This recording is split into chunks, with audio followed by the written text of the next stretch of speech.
back again with another episode of how to do behind the back butterfly. So this is related to the people who were doing this pattern where they're doing 2 in front and then 2 behind and then thinking that was the butterfly, which I guess you could call that a butterfly, but in my opinion, it's not really a butterfly if the 2 circles aren't overlapping. So the objective is to get the hands close together behind you like you would have them in front of you. Now, there's 2 directions for doing this. This is coming from underhand, where you're bringing it up from the bottom, up your spine, versus overhand, which is like that. And of course, just like in front of you, in theory, you could do either hand on top. I personally I have not spent enough time to be skilled enough to do both hands on top in both directions, but I think in underhand, I haven't tried this in a long time. Yes, I can do it in underhand and make the underhand thread thing. Now, to get started with this, the first thing is learning how, and I have multiple videos on this, but I'll give you a brief lesson on this whole making sure that you can do these circles back here with your palm posterior. So not this way. You don't want the elbow collapsed in toward your spine. You want the elbow on the outside, which forces you to rotate your shoulder and elbow forward, anterior. And as a result of that, your palm rotates back like this. So if you imagine you're slipping your hands in your back pocket with your palm facing away from you, relaxing your shoulders forward. From that position, you want to be able to do these circles. So to do the easier one, or what most people in my experience have reported as the easier one, is the underhand version of it, coming from underhand. And starting and doing the circles in towards your butt crack. So as you come in towards the midline of your body, you bring it into a circle. Now you want to be able to do that and hold that there with that hand. And then you want to be able to do this and hold this here with this hand.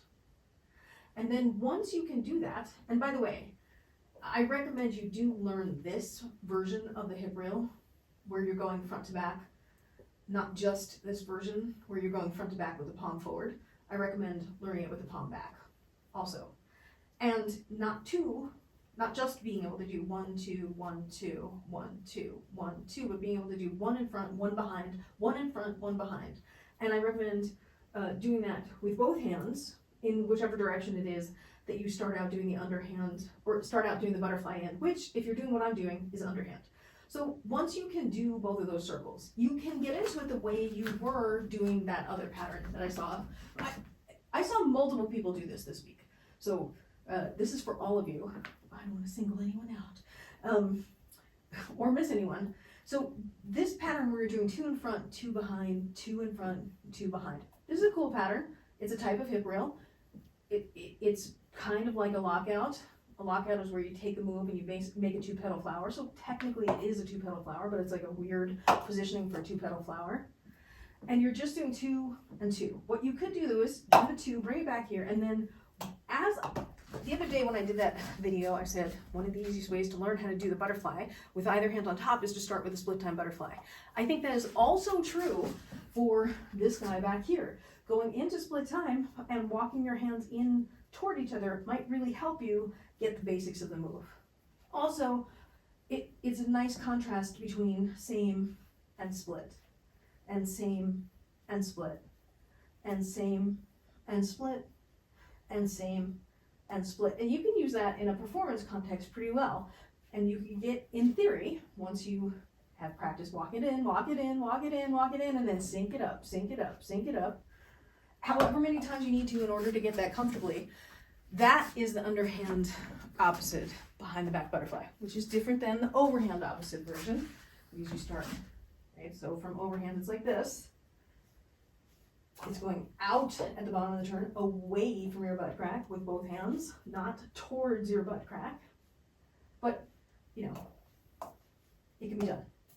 So, you know, walk it in, walk it in, walk it in, walk it in, sync it up, and then split time. And clank like I did. Split time. And same time. And split time. And same time. Do better than me. I haven't done that in a really long time. Hope that was helpful. If you have any more questions, let me know. Tag me in the next one, guys. Have a good one.